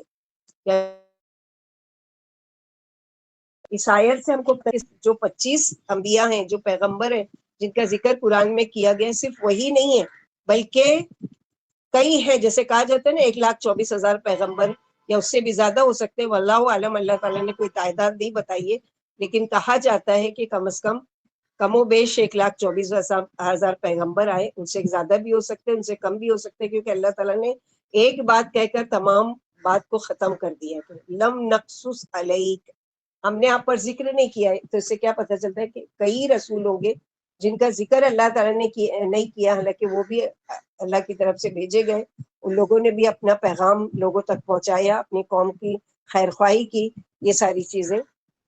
وما کان لرسول ان یاتی بآیۃ الا باذن اللہ، اور کسی رسول کے لیے یہ ممکن ہی نہیں تھا کہ اللہ کے اذن کے بغیر کوئی نشانی لا کر دکھائے، کوئی معجزہ دکھائے۔ یعنی تمام قوموں نے کیا کیا کہ ڈیمانڈ کیا انبیاءوں سے، جیسے قوم سمود نے صالح علیہ السلام سے کہ ہم کو اونٹنی دکھائیے، رسولوں نے بتا دیا کہ اگر اللہ تعالیٰ کے سے تم اس چیز کا مطالبہ کرتے اور تم اس کے بعد معجزہ دیکھنے کے بعد بھی نہیں مانو گے تو تم پر اللہ تعالیٰ کا سخت عذاب آئے گا۔ تو لوگوں نے کہا کہ نہیں ہم مانیں گے۔ تو معجزے کا ان سے ظہور ہو جائے، جب اللہ کا حکم ہوتا ہے تب معجزہ ظاہر ہوتا ہے، جو ان کی صداقت کا ایک کھلا ثبوت ہوتا ہے۔ پھر جب اللہ کا عذاب ان جھٹلانے والوں کو آ کر گھیر لے گا تو حق کے ساتھ فیصلہ کر دیا جائے گا، اللہ ایمان والوں کو بچا لیں گے اور کافروں کی جڑ کاٹ دیں گے۔ اور ہوا بھی نا، پہلے کی قوموں کا، قوم سمود نے صالح علیہ السلام کی اونٹنی دیکھی اور پھر اللہ کی نافرمانی کی تو اللہ تعالیٰ نے ان پر عذاب بھیجا، اور اسی طرح لوط علیہ السلام کی قوم، اسی طرح بہت ساری قوموں کے بارے میں یہی آیا ہے کہ جب ان لوگوں نے مطالبہ کیا اور رسولوں نے اللہ سے دعا کی کہ اللہ تعالیٰ یہ میری قوم جو ہے ہمارے یہ یعنی مطالبہ کر رہے ہیں، اللہ تعالیٰ معجزہ دیجئے، جیسے سورہ مائدہ میں عیسیٰ علیہ السلام سے معجزہ مانگا کہ ہمارے لیے مائدہ نازل کیا جائے، آسمانی دسترخوان، تو وہاں پر وارن کیا عیسیٰ علیہ السلام نے کہ دیکھو دعا کی، یا رب میری قوم مانگ رہی ہے کہ آسمان سے خوان اترے اور ہم اس کو اپنی آنکھوں سے دیکھے اترتے ہوئے اور اس میں سے ہم کچھ کھائیں تاکہ ہم ایمان لائیں۔ تو اللہ سبحانہ وتعالیٰ نے کیا کہا کہ اگر ان سے پوچھ لو دیکھنے کے بعد معجزہ، اگر یہ ایمان نہیں لائیں گے تو ان کو ایسا عذاب دیا جائے گا کہ جو ان سے پہلے کسی کو بھی نہیں دیا گیا۔ تو ایسے ہی اللہ کے نبی صلی اللہ علیہ وسلم نے کیوں آپ کے لیے باغ کو سونے کا نہیں بنا دیا جاتا ہے، صفا پہاڑ کو کیوں نہیں سونے کا بنا دیا جاتا، اور آپ کے دروازے چاندی کے ہو جاتے ہیں اور آپ کے پاس سیڑھی ہوتی جس پر چڑھ کر آپ اللہ کو دیکھتے. نعوذ باللہ پتہ نہیں کیا کیا، جبکہ دیے گئے معجزے. اللہ کے نبی صلی اللہ علیہ وسلم کی سیرت پڑھیں گے تو کئی معجزے، چاند کے 2 ٹکڑے ہو جانا، اور بہت سارے کے پانی کا، یعنی آپ صلی اللہ علیہ وسلم کی انگلیوں سے پانی کا چشمہ جاری ہونا، تھوڑے سے کھانے میں خوب خیر و برکت ہونا، اور زندگی میں ہی ایسی چیزیں جو غائبانہ تھی جس کو اللہ تعالیٰ دکھانا چاہتے تھے وہ دکھائے. نجاشی بادشاہ وہاں پر فوت ہوتا ہے حبشہ میں، یہاں پر آپ کو اس کا وہ دکھایا جاتا ہے جنازہ، جس کی نماز جنازہ آپ نے پڑھی. تو بہت ساری چیزیں، جنت جہنم کو اسراء معراج میں بھی دیکھا، دنیا میں نماز کی حالت میں بھی دیکھا. تو یہ سب اللہ تعالیٰ کی طرف سے معجزہ تھا ایک نبی پر، لیکن جن کو نہیں ماننا تھا ان لوگوں نے مذاق اڑایا اور جھٹلایا. تو یہاں پر اللہ سبحانہ وتعالیٰ یہی یہ بتا رہا کہ وما کان لرسول ان یاتیہ بآیۃ الا باذن اللہ، کوئی رسول کو ہم نے کوئی پاور نہیں دیا کہ وہ جب چاہے تم ڈیمانڈ کرو اور وہ تمہارے پاس معجزہ لا کر دکھائے، بلکہ کیا ہے کہ پھر جب اللہ کا فیصلہ آ گیا تو حق کے ساتھ فیصلہ کر دیا گیا. یعنی ان لوگوں نے جتنوں نے مانگا معجزہ اللہ نے دیا، دیکھنے کے بعد انکار کیا تو اللہ تعالیٰ نے اپنا فیصلہ کر دیا. وخسر ہنالک، اور خسارے میں پڑ گئے اسی کی وہیں کے وہیں، اسی جگہ غلط کام کرنے والے، معجزوں کا دیکھ لینے کے بعد انکار کرنے والے، ان کو سخت نقصان پہنچا. پھر اللہ تعالیٰ کی صفات بیان کی جا رہی ہے کہ اللہ سبحانہ وتعالیٰ خالق ہے، تو خالق نے ہماری لیے ہمارے فائدے کے لیے کون کون سی نعمتیں ہمیں عطا کی ہے جس کا ہم کو شکر ادا کرنا چاہیے. اللہ الذی جعل لکم الانعام لترکبوا منها ومنها تاکلون، اللہ وہ ذات ہے جس نے تمہارے لیے مویشی جانور پیدا کیے تاکہ تم ان میں سے بعض پر سواری کرو. ہر جانور پر سواری نہیں کر سکتے، جیسے بکری ہے، بکرا ہے، اس پر نہیں ہے، کیونکہ وہ وَمِنْهَا تَأْكُلُونَ، وہ کھانے کے کام آتے ہیں. تو یہ اللہ تعالیٰ کی زبردست قدرت کی نشانیاں ہیں کہ کون سی چیزیں تمہارے کھانے کے قابل بنا دی، کون سی چیزیں تمہاری یعنی سواری کے لیے بنا دیے، کون سی چیزوں سے تم اپنے سامان دھونے کا کام کرتے ہو. یہ ساری چیزیں اللہ سبحانہ وتعالیٰ نے بتا دی. وَلَكُمْ فِيهَا مَنَافِعُ، اور تمہارے لیے ان مویشیوں میں اور بھی بہت سے فائدے ہیں. سورہ انعام میں ہم لوگوں نے اس کی پوری ڈیٹیل پڑھی ہے کہ کچھ جانور ایسے ہیں جن سے ہم اون وغیرہ ہے جیسے شیپ کا، اس سے سردی کے لیے کپڑے بنائے جاتے ہیں، اور یہ ساری چیزیں. تو اس آیت میں بھی اللہ اپنی نعمتوں کا اظہار فرما رہے ہیں کہ اس نے تمہارے فائدے کے لیے جانور پیدا کر دیے، یعنی اونٹ، گائے، بھیڑ، بکری وغیرہ. بعض سواری کا کام دیتے ہیں جیسے گھوڑے ہیں، گدھے ہیں وغیرہ، اور بعض کھانے پینے اور پہننے میں استعمال کیے جاتے ہیں. بعض کا دودھ، بعض کا گوشت، بعض کی اون استعمال کی جاتی ہے. اونٹوں سے سواری کا، دودھ کا اور گوشت کا تینوں کام لیا جاتا ہے. اس پر سامان لاد کر لمبے لمبے سفر کیے جاتے ہیں، یہ خشکی کا جہاز کہلاتا ہے. گائے بھینس کا دودھ بھی استعمال کیا جاتا ہے اور گوشت بھی کھایا جاتا ہے، اور اسے زمین بھی جوتی جاتی ہے. بھیڑ بکری کا گوشت، دودھ دونوں استعمال کیا جاتا ہے، اور بھیڑ کی اون خاص طور سے استعمال کی جاتی ہے. گو اور جانوروں کی اون بھی استعمال میں آتی ہے جس سے استعمال کی چیزیں اور کپڑے وغیرہ بنائے جاتے ہیں، جیسا کہ سورہ انعام اور سورہ نحل میں تفصیل سے یہ چیز گزر چکی ہے. تو یہ ساری چیزیں کیوں اللہ تعالیٰ کیا ہم پر احسان جتا رہے؟ نعوذ باللہ نہیں، ہم کو احساس دلا رہے ہیں. تمہاری آنکھیں نہیں کھلتی ہے نا، تم نہیں کبھی سوچتے ان چیزوں کے بارے میں. ذرا غور و فکر تو کرو کہ کیا کچھ اللہ تعالیٰ نے تمہارے لیے مسخر کیا، کہ ایک بڑا سا ہیوج اونٹ جس کے اوپر تم چڑھ کر سواری نہیں کر سکتے، اس کو بٹھانا پڑتا ہے نیچے، بٹھانے کے بعد تم اس پر بیٹھ سکتے ہو، اتنا تمہاری ہائٹ سے بھی کہیں زیادہ اونچا. لیکن اللہ تعالیٰ نے ایسا مسخر کیا کہ عرب میں ایک چھوٹا بچہ بھی جو ہے 10-11 سال کا، وہ بھی آرام سے اس کو ہینڈل کر لیتا ہے. تو یہ کس کی نشانی ہے؟ اللہ سبحانہ وتعالیٰ کی. وَلَكُمْ فِيهَا مَنَافِعُ وَلِتَبْلُغُوا عَلَيْهَا حَاجَةً فِي صُدُورِكُمْ وَعَلَيْهَا وَعَلَى الْفُلْكِ تُحْمَلُونَ. اور بعض اس میں سے ایسے ہیں کہ ان جانوروں پر بھی اور کشتیوں پر بھی تم سوار کیے جاتے ہو، یعنی کشتیاں بھی تمہارے لیے کون چلاتا ہے؟ کتنی بڑی نشانیوں میں سے ہے. اور تاکہ تم پہنچو تمہاری حاجت کو جو تمہارے دلوں میں ہے، یعنی جہاں تم پہنچنا چاہتے ہو. یعنی کہیں اگر نکلنا ہے سواری پر تو ایک منزل ہماری فکس ہوتی ہے نا، کہ مجھے وہاں یہاں سے وہاں جانا ہے، مثلاً بامبے سے پونے جانا ہے، تو آپ نے کیا کیا؟ فکس کیا. تو یہ کیا ہے؟ صدورکم، تمہارے دلوں میں پہلے سے ہی پلاننگ تھی، تم نے پہلے ہی پلان کیا ہوا تھا کہ مجھے اس جانور کے ذریعے یا یہ اس کشتی کے ذریعے یا ٹرین کے ذریعے ایروپلین کے ذریعے مجھے یہاں سے وہاں، ٹکٹ لیتے ہیں نا ہم لوگ، یہاں سے وہاں، وہاں سے یہاں کا ریٹرن. تو یہ ساری چیزیں وہ فی صدورکم جو تمہارے سینوں میں ہوتا ہے، جو تمہارے ارادے ہوتے ہیں. صدورکم یعنی تمہارے سینوں میں، یعنی جو تمہاری پلاننگ ہوتی ہے، جو تمہارا ارادہ ہوتا ہے، اس کو سکسیس کرنے والے کون ہیں؟ اللہ سبحانہ و تعالیٰ کی ذات. تم بڑی تیاری سے نکلتے ہو اور بہت پلاننگ کرتے ہو، اور 8 دن رہنا، 10 دن کا رہنا، اس کا بیگ بھی بنا لیتے ہو، کھانے پینے کی کیا کیا چیزیں ضرورت پڑے گی وہ بھی لے لیتے ہو، لیکن بعض دفعہ تم منزل تک نہیں پہنچ پاتے. تو یہ کس نے روک دیا بیچ میں؟ جیسے پیدائش سے بچے کو بڑی عمر تک پہنچنے سے روک دیا، جوانی تک روک دیا، ایسے ہی اللہ سبحانہ و تعالیٰ نے کہ لاکھ تمہاری پلاننگ ہو، لاکھ تمہاری تیاری ہو، لاکھ تمہارا وہ، لیکن اگر اللہ تعالیٰ کا اذن نہیں ہے تو تم اپنی منزل تک نہیں پہنچ سکتے. اسی لیے سفر کی دعا سکھائی گئی نا کہ سبحان الذی سخر لنا ھذا وما كنا له مقرنین وانا الی ربنا لمنقلبون، کہ اللہ تعالیٰ نے مسخر کیا یہ جو جہاز ہے، یہ جو ٹرین ہے، یہ جو ہماری گاڑی ہے، یہ جو رکشہ ہے، یا جو بھی ہے سواری، کہ اس پر اللہ کا نام، بسم اللہ مجریہا و مرساہا، اللہ کے نام کے ساتھ چلتی ہے یہ کشتی اور یہ ساری چیزیں. تو کس نے اس کو مسخر کیا ہے؟ اللہ سبحانہ و تعالیٰ نے. وَيُرِيكُمْ آیَاتِهِ فَأَيَّ آیَاتِ اللَّهِ تُنْکِرُونَ. آیات یعنی دلائل و براہین، خواہ آفاقی ہو یا خود انسان کے نفس کی.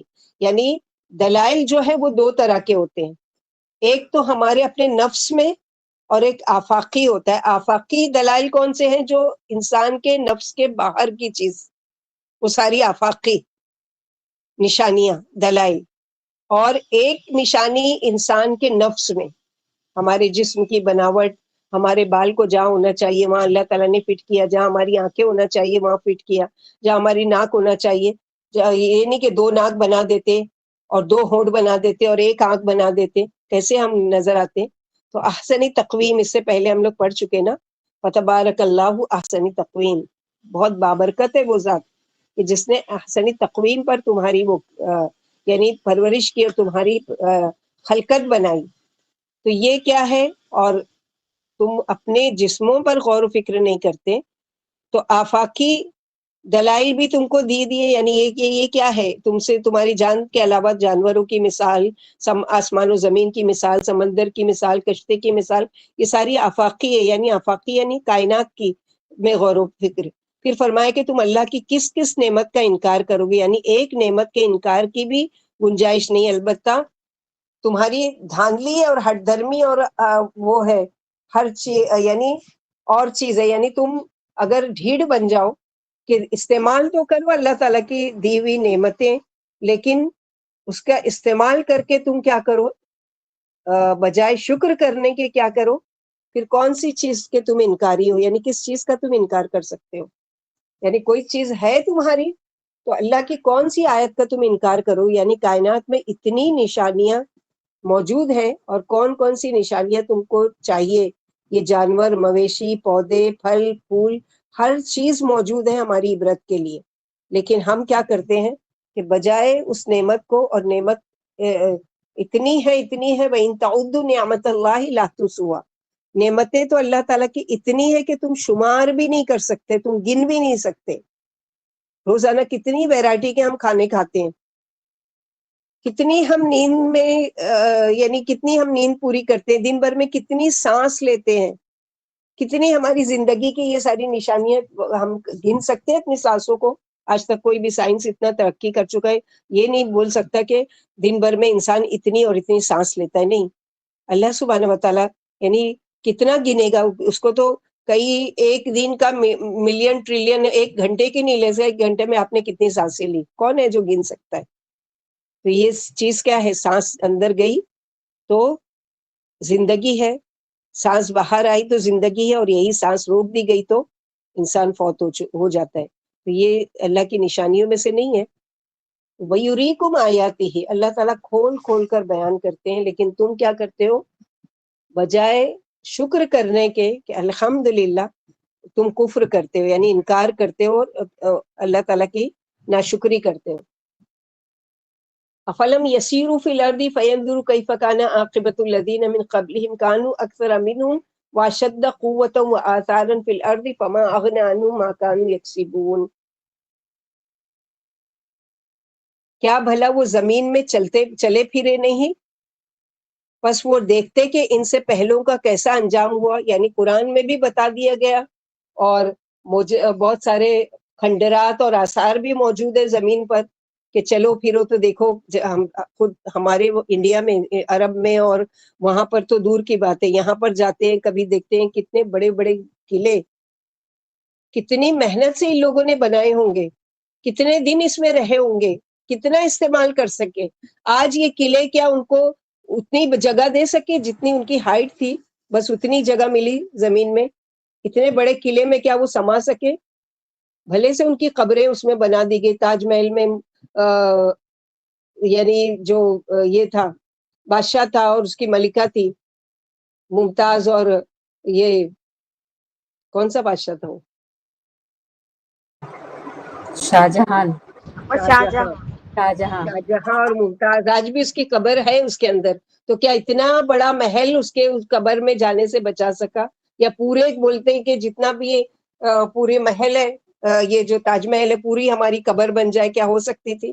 نہیں، جگہ کتنی ملی اتنے بڑے محلات بنانے کی، کہ ایک میریکل ہے نا، ایک معجزہ ہے وہ، یعنی دنیا میں عجائبات، معجزہ تو نہیں کہیں گے، عجائبات میں سے ایک وہ ہے نا کہ ایک عجیب چیز کہ آج تک کوئی اس کا وہ نہیں کر سکا، لیکن کیا وہ یا اس کا وہ محل بنانا کام آیا؟ ہاں، نام ہو رہا ہے، لیکن کیا نام کس چیز کا؟ ہاں، اس نے فلاں نے یہ بنایا، کس عقیدے کا تھا، کیا تھا، صحیح معنوں میں سچا مسلمان تھا، یہ جو بھی تھا وہ اللہ تعالیٰ کے سپرد، اس کا معاملہ ہم نہیں بول سکتے کسی پر، لیکن انجام دیکھ لو۔ اسی طرح بہت سارے ایسے قلعے ہیں، بہت ساری ایسی چیزیں ہیں کہ جن کو دیکھ کر ہم لوگوں کو یاد آنا چاہیے۔ خود چلو قلعے مت دیکھو، محلات مت دیکھو، گاؤں میں جا کر کچھ ایسے گھر دیکھو کہ آج کھنڈر بنے ہوئے ہیں اور کوئی ان کا وارث بھی نہیں ہے، اور ظاہر ہے کہ ان کی ملکیت تھی تو کوئی اس پر کلیم بھی نہیں کرتا، کچھ بھی نہیں، ویسے کی ویسے کھڑے ان کے، اس کے اندر جھاڑ جھنکاڑ اور دھول مٹی، ان کے گھر ٹوٹ گئے، گر پڑے، سب چیز تو ہمارے دیکھنے کے لیے، لیکن کیا ہم اس کو دیکھتے ہیں کہ ان کا انجام کیا ہوا؟ آج کیوں نہیں یہ اپنے ان گھروں میں آ کر آباد ہوتے؟ تو یہاں پر اللہ سبحانہ و تعالیٰ یہی ہے کہ آثار ان کے، اور ایسا نہیں ہے کہ وہ بڑے کمزور تھے، وہ ان سے زیادہ تھے تعداد میں اور قوت میں، یعنی مشرکین مکہ کو اپنی تعداد پر اور اپنی طاقت پر بہت گھمنڈ تھا کہ ہم یعنی ہمارے یہ بت ہیں جو یہ ہم کو بچا لیں گے، جس عذاب کا تم ذکر کرتے ہو تو تم سے پہلے دیکھو کیسے تھے۔ ایسے ایسے ان کے اثرات جو آج بھی موجود ہے کہ ان کی طرح کی تعمیرات کوئی نہیں بنا سکا۔ پیرامڈ جو ہے، اہرام مصر جس کو بولتے ہیں ایجپٹ میں، کتنے اونچے اونچے انسان نیچے کھڑے ہو کے اس کو چوٹی کی طرح نظر آئے، اور اس وقت تو کرین بھی نہیں تھا، وہ بھی نہیں تھا، کیسے ان لوگوں نے پتھر اتنے بھاری بھاری سنگے مرمر کے اٹھا کر اور وہ اس کا وہ بنایا گیا۔ آج کہاں ہے وہ؟ آج وہ بنانے والے، ان کو قبر بھی نصیب نہیں ہوئی فرعون کو، چاہے ممی اس کی رکھی ہوئی ہے، لیکن اس کے جو تھے محلات اور یہ ساری چیزیں وہ ساری محفوظ کی گئی، لیکن آج کیا اس کو وہ قبر نصیب ہوئی؟ وہ بھی نہیں ملی اس کو۔ تو یہ کیا ہے؟ نشانیوں میں سے نہیں ہے۔ فما اغنی عنہم ما کانوا یکسبون، تو نہ کام آیا ان کو وہ تعمیرات، وہ محلات، وہ عجائبات بوجہ اس کے جو انہوں نے کمائی کی۔ یعنی مثلا ایک بادشاہ ہے، اگر وہ اچھا تھا اور اس نے تعمیرات کی، جیسے سلیمان علیہ السلام نے بیت المقدس کی تعمیر کی اور مسجد اقصی وہ تعمیر کیا اور وہ کیا، تو یہ اچھے اثرات چھوڑ کر گئے نا۔ آپ صلی اللہ علیہ وسلم نے مسجد نبوی کی بنیاد رکھی، اچھے اثرات چھوڑ کر گئے۔ دوسرے لوگ جو اللہ تعالیٰ مال دیتے ہیں وہ اسی طرح کے خیر کے کام کرتے، گاؤں کے گاؤں بسا دیتے ہیں، پانی کا انتظام کر دیتے ہیں، لوگوں کے لیے مسجدیں آباد کر دیتے ہیں، گھروں کا وہ کر دیتے ہیں، سرائے بناتے ہیں، یہ اچھے اثرات ہیں۔ تو اثرات اچھے بھی ہو سکتے ہیں اور برے بھی ہو سکتے ہیں۔ آپ مثلا نماز پڑھتے ہو. جیسے حرم وغیرہ میں ہم جاتے ہیں, کبھی ہم کو کہیں جگہ مل گئی, کبھی کہیں جگہ مل گئی, کبھی بالکل کعبے کے سامنے, کبھی بالکل پیچھے, کبھی اور باہر. تو یہ جہاں جہاں سجدہ کیا گیا وہ کیا ہے؟ اثرات ہے, اور اچھے اثرات ہیں. اسی لیے کہا گیا نا کہ اگر فرض نماز کے علاوہ وہ پڑھ رہے ہو, نفل پڑھ رہے ہو یا سنت پڑھ رہے ہو, تو تھوڑی سی جگہ وہ کرو کہ ہر جگہ, ہر زمین کا کونا جو ہے وہ تمہارے لیے کیا ہے. تو اپنے گھر میں بھی کبھی ہال میں پڑھ لیں, کبھی بیڈ روم میں پڑھ لیں, کبھی پیسج میں پڑھ لیں, کبھی جہاں بھی جگہ ملے کہ ہر جگہ یہ نیت سے, اس ارادے سے کہ انشاءاللہ یہ اثرات کیا ہے, گواہی دیں گے زمین. جیسے ہے نا, اذا زلزلت الارض زلزالها واخرجت الارض اثقالها وقال الانسان ما لها يومئذ تحدث اخبارها. وہ گواہی دے گی, وہ بولے گی اس کی خبروں کو کہ اوپر اس کے کیا کیا گیا, کس طرح سے یہ اکڑ کر چلتا تھا میرے اوپر, یا نرمی کے عباد الرحمن کی طرح نرمی کی چال چلتا تھا, کہاں پر سجدہ کرتا تھا, کہاں پر کس طرح, کہاں بیٹھ کر گھنٹوں گناہ کے کام کیا کرتا تھا, ساری خبریں وہ دے گی. تو اچھے آثار چھوڑ کر جانا ہے, کہ ایسی چیزیں چھوڑ کر جانا ہے کہ جس کو دیکھ کر لوگ یہ کہیں کہ ہاں یہ کتنی اچھی چیز جو بھی دنیا سے گئی ہے, گیا ہے, کتنی اچھی چیز اس نے چھوڑی ہے, کتنی اچھی کتاب لکھ کر چھوڑی ہے, کتنی اچھی بکس لکھی ہے, کتنی اچھی تعلیم, کتنے اچھا لوگوں کو کوئی خیر کی بات بتانا, کوئی بھی چیز, اور اس کے لیے حریص ہونا چاہیے.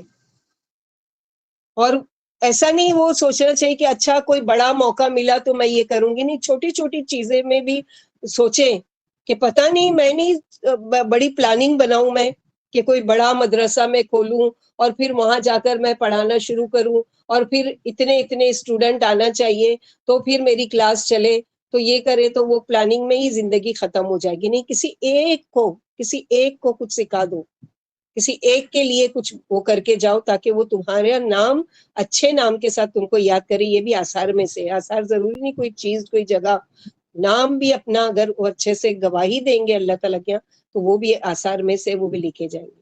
تو متکبرین جو تھے ان لوگوں نے برے آثار چھوڑے, اپنی محلات چھوڑے, قوم عاد ہے, قوم سمود ہے, اتنی ہیوج ہائٹ کے تھے, ویسے ہی ان لوگ محلات بناتے تھے, ویسے ہی ان کی بڑی بڑی عمارتیں تھی, وہ سب کچھ تھا, لیکن چونکہ اللہ کے ساتھ شرک کیا تو اللہ تعالیٰ کا جب عذاب آیا تو ان کی وہ ساری چیزیں ان کو کوئی کام نہیں آئی, کچھ بھی نہیں بچا ان کو جب آ گیا اللہ کا عذاب. تو اللہ ان قوموں کی خبر دے رہے ہیں جو نبیوں کو جھٹلانے والی اور حق کو ٹکرانے والی تھی, کہ ان کا کیسا خطرناک انجام ہوا, باوجود یہ کہ وہ طاقتور تھے, ان کے قوی ان کے قوموں سے زیادہ مضبوط تھے, ان کے زمین پر چھوڑے ہوئے آثار بھی بہت تھے, اور دولت و مال کی فراوانی بھی تھی.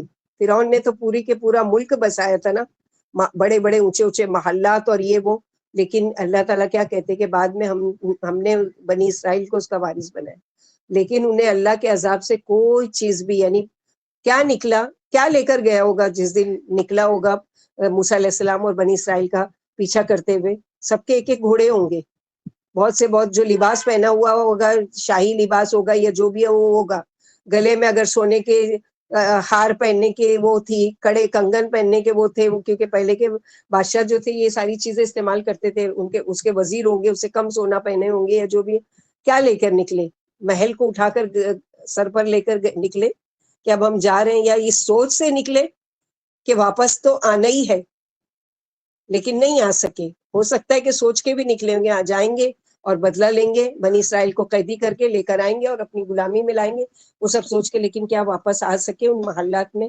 اللہ تعالیٰ نے ان کو وہ بنا دیا, کیونکہ جب اللہ کے پیغمبر ان کے پاس کھلی اور صاف صاف دلیلیں لے کر آئے تو انہوں نے ان کی طرف دھیان ہی نہیں دیا, اپنا علم کافی سمجھا اور صاف کہہ دیا کہ ہمیں تمہارے علم کی ضرورت نہیں. جیسے کہ قارون نے, کہ جو کچھ مجھے ملا ہے میرے علم کے ذریعے ملا ہے, مجھے نہیں ضرورت ہے کسی کی آئیڈیا کی یا کسی کے مشورے کی یا کسی کی یعنی کوئی مجھے علم دے یا کوئی سکھائیے. اوتی تو من علم, یعنی میں دیا گیا ہوں میرے علم کے ذریعے. اللہ تعالیٰ نے اس علم کو بھی دھسا دیا, اس کے جسم کو بھی دھسا دیا, اس کے مال کو بھی دھسا دیا, اور قرآن میں اس کا ذکر بھی کر دیا. نہیں تو ہم کو کہاں پتہ چلتا, اللہ کے رسول صلی اللہ علیہ وسلم کے زمانے میں تو واقعہ ہوا نہیں, فرعون کا اور قارون کا اور حامان کا اللہ سبحانہ و تعالیٰ نے قرآن میں مینشن کیا تو ہم کو پتہ چلا نا کہ پہلے تھے. تو ما اغنى عنهم ما كانوا يكسبون، تو نہ کام آیا ان کو وہ تعمیرات، وہ محلات، وہ عجائبات بوجہ اس کے جو انہوں نے کمائی کی. تو کمائی کسبت جیسے ہے نا، روزانہ پڑھتے ہیں نا سورہ بقرہ کی اینڈ میں، کسبت مکتسبت، اچھی کمائی بھی اور بری کمائی بھی، دونوں بھی ہو سکتی. اسی طرح آثار بھی اچھے بھی ہو سکتے ہیں، برے بھی ہو سکتے ہیں. تو ہم اپنے لیے سوچیں کہ میں کیسی کمائی کر رہی ہوں آج، کیا یہ کمائی مجھے اللہ کے یہاں کام آئے گی، یا یہ میرے آثار کل کو اللہ کے وہاں میرے لیے گواہ بنیں گے. ہم سب کو اپنا محاسبہ کرنا ہے، ہم سب کو اپنی فکر کرنا ہے. جیسے کہ محرم کے درس میں ہم لوگوں نے سورہ انفال کے آیت نمبر 2 سے 4 کے بیچ میں ہم لوگوں نے پڑھا تھا کہ کس طرح محاسبہ کرنا ہے، کیسے اپنے بارے میں سوچنا ہے کہ میں کیا کر رہی ہوں، کون سی مجھ سے خطائیں اور غلطیاں کہ اب تک مجھ سے وہ چیزیں چھوٹ ہی نہیں رہی ہے، اس سے میں توبہ ہی نہیں کر پا رہی ہوں، اس سے میں نکل ہی نہیں پا رہی ہوں.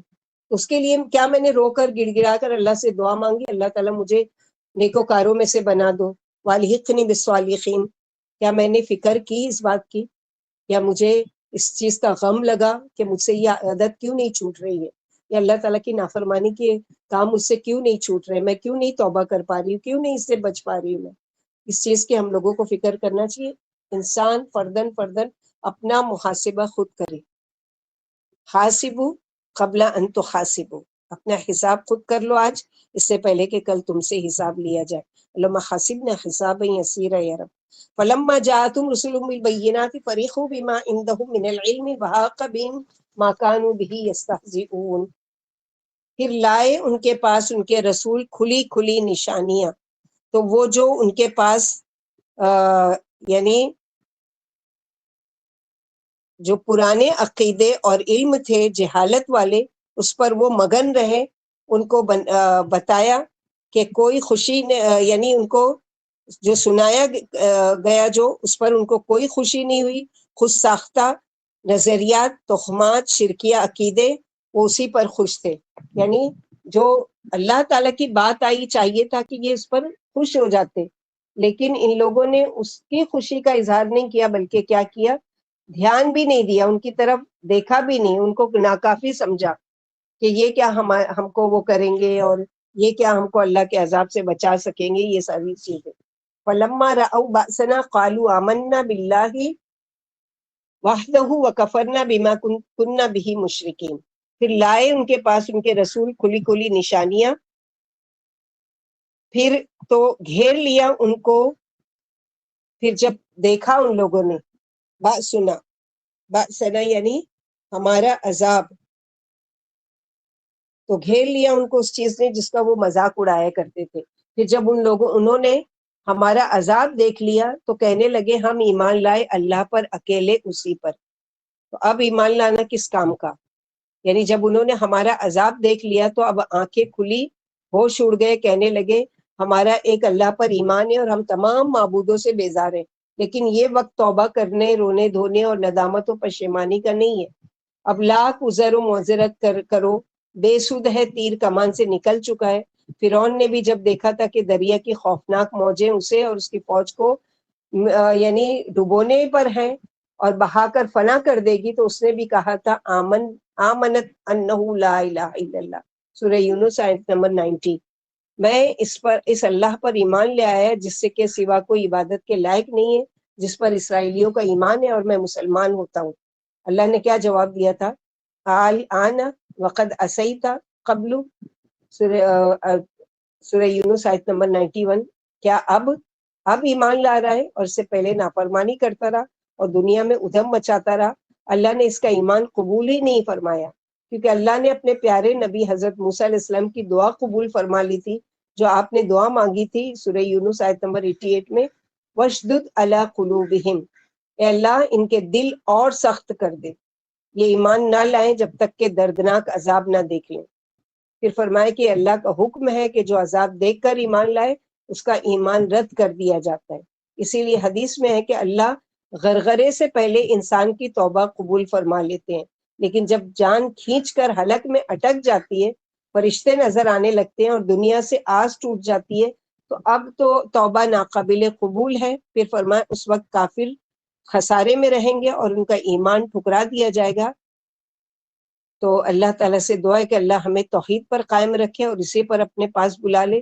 کیونکہ کسی کو بھی دیکھیں آپ جب کہ جیسے کفر اور شرک میں مبتلا ہے اور ہم یعنی اپنے رشتہ داروں میں سے ہیں یا جو بھی ہے سمجھا رہے ہیں ان کو وہ کر رہے ہیں، تو ان کو بتائیے کہ آپ سے پہلے جو آپ کے گھر والوں میں سے بہت ہو چکے ہیں ان کو دنیا میں ہی دکھا دیا گیا تھا ان کے موت کے وقت کہ تم جو یہ شرکی عقیدہ لے کر جا رہے ہو یا یہ کفر کا عقیدہ جو لے کر جا رہے ہو دنیا سے، اس کا یہ اور یہ انجام تم کو بھگتنا پڑے گا.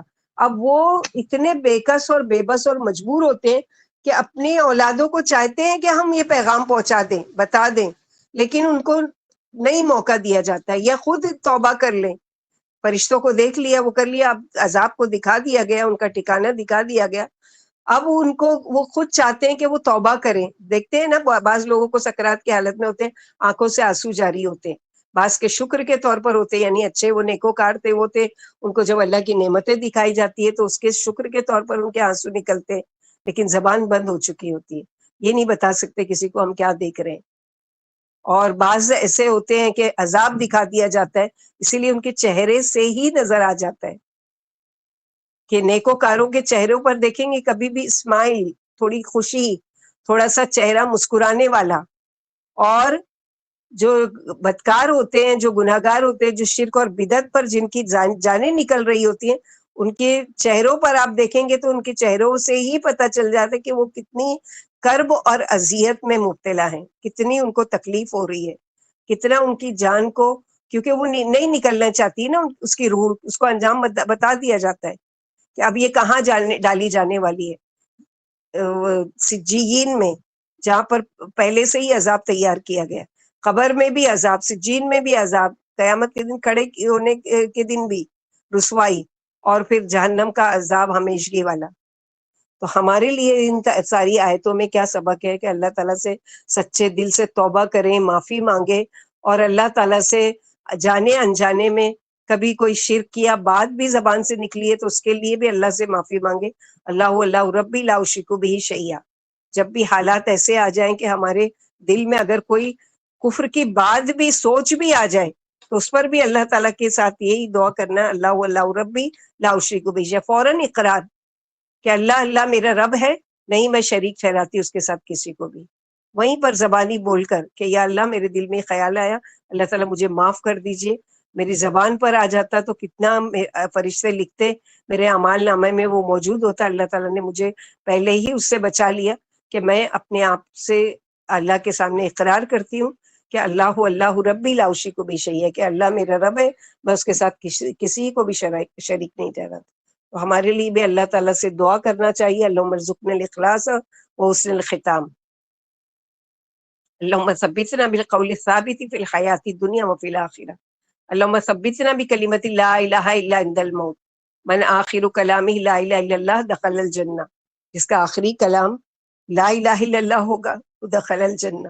اور لا الہ الا اللہ کس کا ہوگا؟ جس نے دنیا میں اللہ کے سوا کسی اور کو الہ نہیں مانا ہوگا، معبود نہیں مانا ہوگا، اللہ کے ساتھ کبھی کسی کا شرک کا تصور بھی نہیں آیا ہوگا.